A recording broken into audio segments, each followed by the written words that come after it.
Okay, welcome back to the People's Cabinet. Gerrymandering.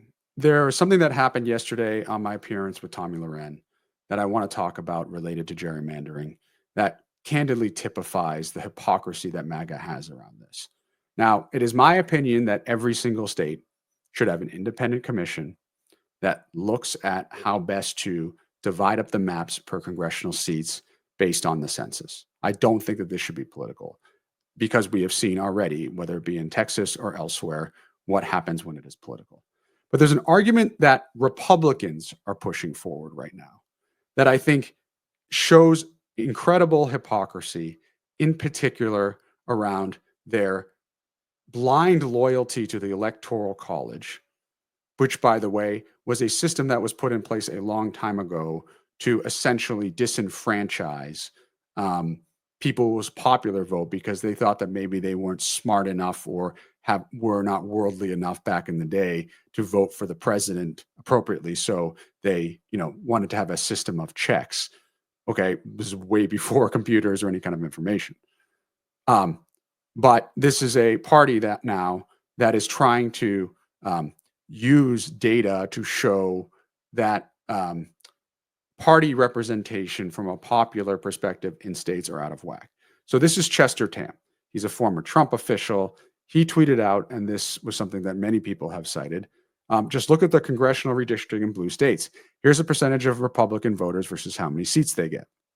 0 Republican seats at all. I won't read through all this. First of all, Massachusetts, 36% Republican, Connecticut, 42%, Maine, et cetera, et cetera, et cetera. Here's the reality. If you want to argue that, for example, Rhode Island is 42% Republican, therefore the seats should be roughly 42% Republican.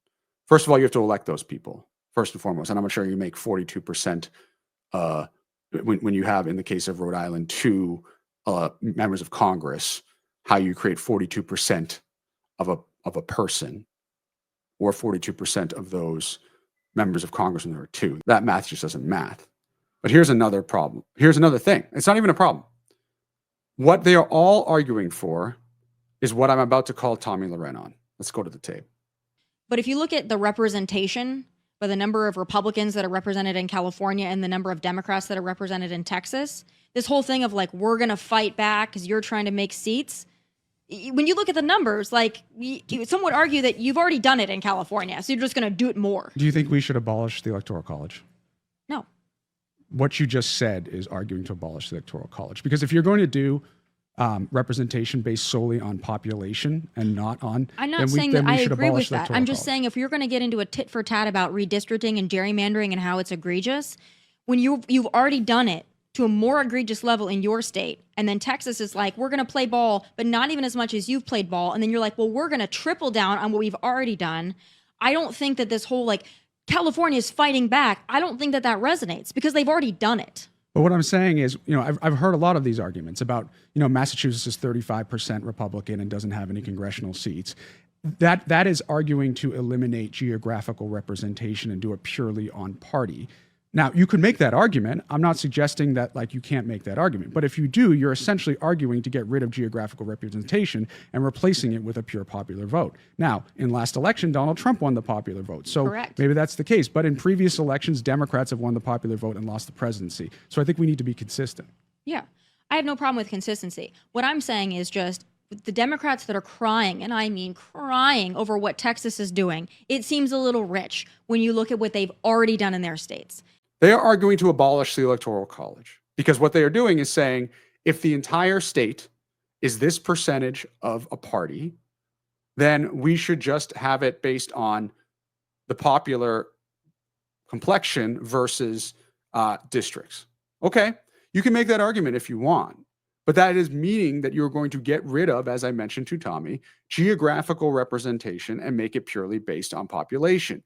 She had not even thought that through. When I asked her about that, she did not have a response, which shows me that she didn't even think that through. Now, as I called her on it, she, of course, ran away from it because if you look at the last few elections, yes, Donald Trump won the popular vote last time, but Democrats did the previous times as well. So the case for Republicans is not strong if you are going to say popular vote should always win, which is why they have argued for the Electoral College to remain in place. That is it.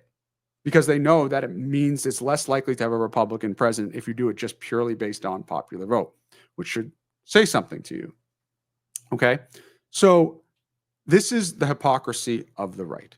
They pull these numbers and they claim it as justification for something that candidly justifies something they are staunchly against, but they're just, for some reason, whether it's ignorance or what, don't realize they're arguing for. And look, again, there's nothing wrong with arguing to get rid of the Electoral College. I would argue that we should get rid of the Electoral College.